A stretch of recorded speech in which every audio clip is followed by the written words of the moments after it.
I think you mentioned there were 10 different stakeholders. Yep. So what are you doing to separate yourself? There's as much networking going on in senior living as there is in real estate.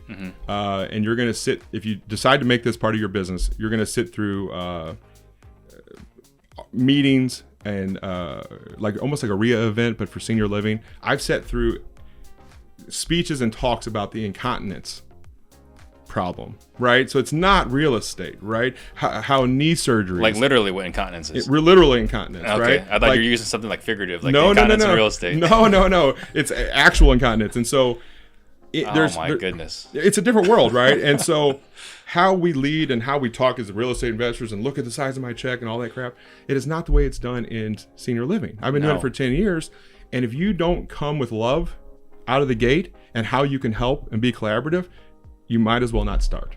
Gotcha. I was telling you earlier, I need investors I trust in every city.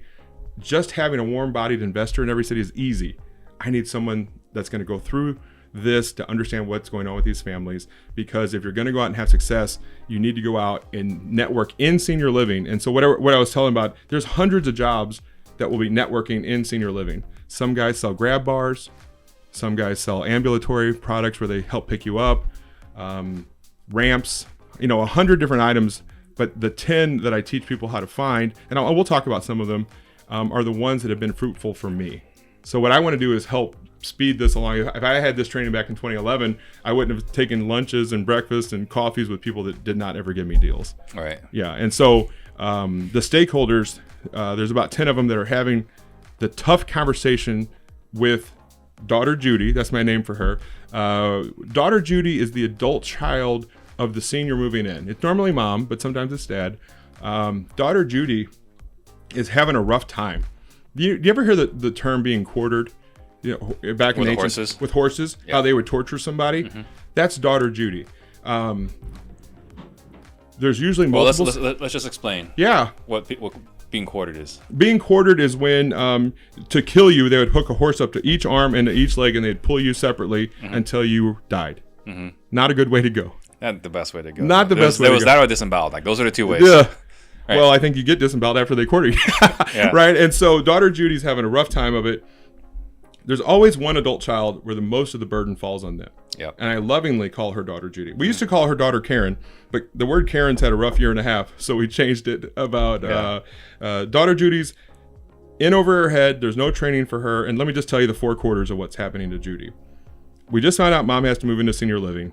So you have a cantankerous mother who's being taken from her forever home and put into someplace new. Yeah, never put in that perspective for us. Her forever home. She went there to retire. That's where she thought she was going to live. She's been there since 1973. Yeah. Where all the memories were. You've got the senior living community. They're a little bit needy. There's a lot of paperwork that needs to happen. How are you guys going to pay for this? These weird pressures about, that's when they realize they need to sell the house. And we'll talk about that. You've got the Judy's adult brothers and sisters. Sister Karen, we'll call her. There's always that sister that has the opinions without any of the answers, who questions everything that Judy does. You're selling the house for how much? You're putting her where? Mom's not what you say she is, right? Yeah. So the adult we love children, those people, the ones that have all the problems and none of the answers. I've got solutions for them. And I know in your training you do too. How do we help Judy deal with the siblings?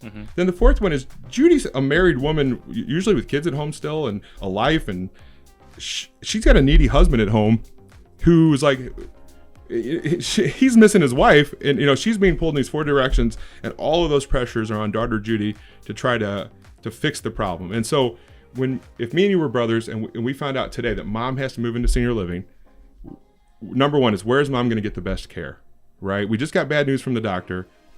We're going to go into these communities. We find out the one we and you picked out is not the cheap one. We picked the nice one. We love our mom. Who's going to pay for that? So bad news from the doctor, bad news from community.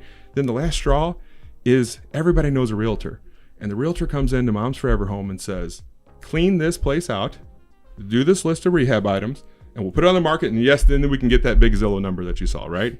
That's how it works. Daughter Judy is still dealing with mom, still dealing with brothers and sisters, still trying to get all the family over there to coordinate the house sale, getting it cleaned out. And with mom's house and with any as-is buyer, our business that we're in, we offer a different solution for the seller. An easier solution for the seller. Bad news, bad news, bad news. And I come in and say, hey, in 3 weeks, I'll be at closing. Take any heirloom you want. Anything in here is your stuff, but if you want to leave everything else, you can. Got it.